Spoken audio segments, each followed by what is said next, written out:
Hamas சார்பாக ஹமாஸினுடைய ஊடக பேச்சாளர் லெபனானிலிருந்து ஹமாஸினுடைய செய்திகளை வெளியிடக்கூடிய ஒசாமா ஹம்தான் அவர்கள் இன்றைக்கு ஒரு முக்கியமான செய்தியை வெளியிட்டிருக்கிறார்.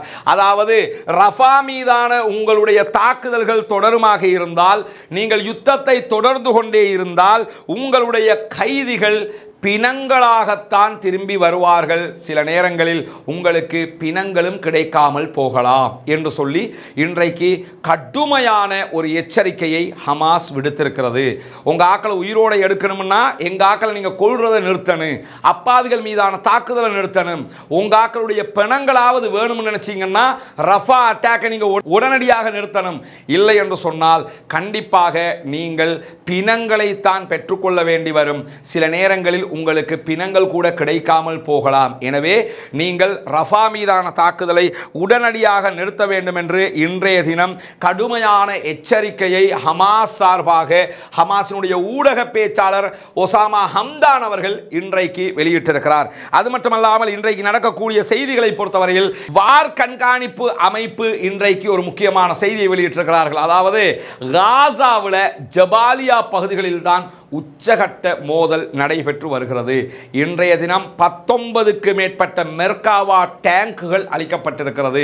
19 மெர்காவா டேங்குகள் என்று சொன்னாலே கிட்டத்தட்ட 100க்கும் மேற்பட்ட இஸ்ரேலிய ஆக்கிரமிப்பு பயங்கரவாத இராணுவத்தை சேர்ந்தவர்கள் அளிக்கப்பட்டிருக்கிறார்கள் என்று அர்த்தம். அவர்களுடைய ட்ரோன்கள் சுட்டு வீழ்த்தப்பட்டிருக்கிறது. பல பகுதிகளிலும் இன்றைக்கும் சரமாரியான தாக்குதல்கள் நடத்தப்படுகிறது. பின்னால் வீடியோக்களை நம்ம பார்க்க இருக்கிறோம். அப்படியான நேரத்தில் தான் ஜபாலியா அகதி முகாமை பாதுகாக்கிற பணியில் இஸ்ரேலிய படை நினைத்ததை போல ஹமாஸினுடைய ஒரு பெட்டாலியன், ஒரு படைப்பிரிவு அங்கே இல்லை. ஹமாஸ் சார்பாக மாத்திரம் கிட்டத்தட்ட 3 பெரும் படைப்பிரிவுகள் ஜபாலியாவிலே சண்டையிட்டு கொண்டிருக்கின்றன என்கிறது வார் கண்காணிப்பு அமைப்பு. என்னன்னா ஏதோ 10 பேர் நிற்பாங்க அப்படிதான் நினச்சிக்கிட்டு உள்ளே வந்தாங்க. அது மாதிரி ஜபாலியாவில் நம்ம அடித்து தூக்கிடுவோம் நினச்சிக்கிட்டு உள்ளே போனாங்க. இன்றைக்கு நமக்கு தெரியும் 18வது நாளாக ஜபாலியாவிலே ஒவ்வொரு நாளும் 300-400 என்று இஸ்ரேலிய ஆக்கிரமிப்பு பயங்கரவாத இராணுவத்தினரை பெட்டிகளில் அனுப்பி வைத்துக் கொண்டிருக்கிறார்கள். காசாவில் இருக்கக்கூடிய ஜபாலியாவில் இருக்கக்கூடிய ஹமாஸினுடைய சுதந்திர இராணுவம். அது மட்டுமல்லாமல் நமக்கு தெரியும் நேற்றைய தினம் 2 நாட்களாக கிட்டத்தட்ட 5 இஸ்ரேலிய ஆக்கிரமிப்பு பயங்கரவாத இராணுவத்தை சேர்ந்தவர்களை அரெஸ்ட் பண்ணியும் இருக்கிறார்கள், உயிரோடு பிடித்திருக்கிறார்கள். இன்றைக்கு அவர்களுடைய புகைப்படங்களை வெளியிட்டிருக்கக்கூடிய ஹமாஸ் மிக முக்கியமான ஒரு செய்தியை சொல்லியிருக்கிறார்கள். நாங்கள் கைது செய்திருக்கக்கூடியவர்கள் அத்தனை பேரும் மிக பெரும் குற்றவாளிகள், மிக பெரும் குற்றவாளிகள். எங்களுடைய ஷூவினுடைய, எங்களுடைய செருப்புகளின் அடையாளம் உங்களுடைய ஜியோனிச ஆக்கிரமிப்பு படையின் கன்னத்தில் இருக்கிறது என்று அவர்கள் கடுமையான ஒரு எச்சரிக்கையை சொல்லியிருக்கிறார்கள். எங்களுடைய செருப்பின் அடையாளம் உங்கள் படைகளின் கன்னத்தில் இருக்கிறது என்றால் மிரித்து கொண்டிருக்கிறோம் என்று அர்த்தம். உங்க படையை போட்டு சுக்கு நூறாக்கிக்கிட்டு இருக்கிறோம் என்று சொல்லி இன்றைக்கு முழுமையான எச்சரிக்கையை ஹமாஸ் விடுத்திருக்கிறது. அந்த அடிப்படையில் தான் ஜபாலியாவில் ஹமாஸுடைய மட்டுமே 3 பட்டாலியன்ஸ் பெரும் படைப்பிரிவு இயங்கிக் கொண்டிருக்கிறது. அதுவல்லாமல் உமர் அல் காசிம் படைப்பிரிவு இயங்குகிறது. சலாஹுத்தீன் அய்யூபி படைப்பிரிவு களத்தில் வந்திருக்கிறது. அல் குதுஸ் படையணி ஆல்ரெடி களத்திலே களமாடி கொண்டிருக்கிறார்கள்.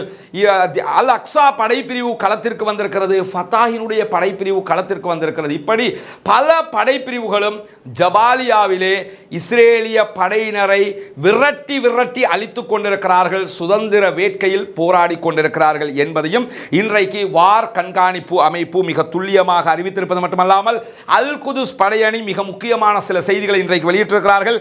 அதிலே ஜபாலியா பகுதிகளிலே நடக்கக்கூடிய இந்த தாக்குதலில் இன்றைய தினமும் இஸ்ரேலிய ஆக்கிரமிப்பு பயங்கரவாத இராணுவத்தினுடைய 13க்கும் மேற்பட்ட ஆக்கிரமிப்பு வாகனங்களை அளித்திருக்கிறோம் என்கிற செய்தியை அவர்கள் வெளியிட்டிருக்கிறார்கள். 19க்கும் மேற்பட்ட மெர்காவா டேங்குகள் அளிக்கப்பட்டிருக்கிறது.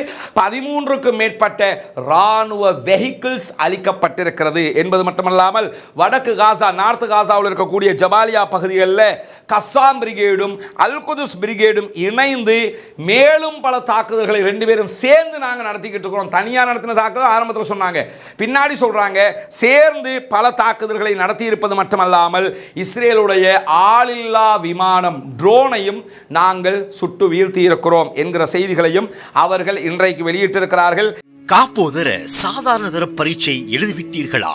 இதோ ரைஸ் அப் அகாடமி வழங்கும் மாணவிகளுக்கான ஒரு அரிய வாய்ப்பு. உங்கள் அடுத்த இலக்கு என்ன? அடுத்து உங்கள் வாழ்வின் ஒவ்வொரு வினாடியும் உங்கள் எதிர்கால வாழ்வை நிர்ணயிக்கப் போகிறது. அப்படியானால் இதோ உங்களுக்கு ஒரு நற்செய்தி. 2 நாள் வதிவிட ஆன்மீக மற்றும் வாழ்க்கை திறன் வாழ்வியல் பயிற்சி நெறிகள் முற்றிலும் இலவசமாக நடாத்தப்படவிருக்கும் இப்பயிற்சி நெறி இன்ஷா அல்லாஹ் எதிர்வரும் ஜூன் மாதம் 1 மற்றும் 2 திகதிகளில் ஒரக்கா போல நியூ ஃபாக்ஸ் ஹில் ரிசோர்ட்டில் நடைபெறும். குறிப்பிட்ட எண்ணிக்கையுடையோருக்கே சந்தர்ப்பம் வழங்கப்படும். பயிற்சி நெறி இறுதியில் சான்றிதழ்கள் வழங்கப்படும். கலந்து கொண்டு பயன்பெற விரும்பும் மாணவிகள் பெயர் விவரங்களை வாட்ஸ்அப் செய்யுங்கள். வாட்ஸ்அப் இலக்கம் 0766587434. Rise Up Academy. If you can dream it, you can do it.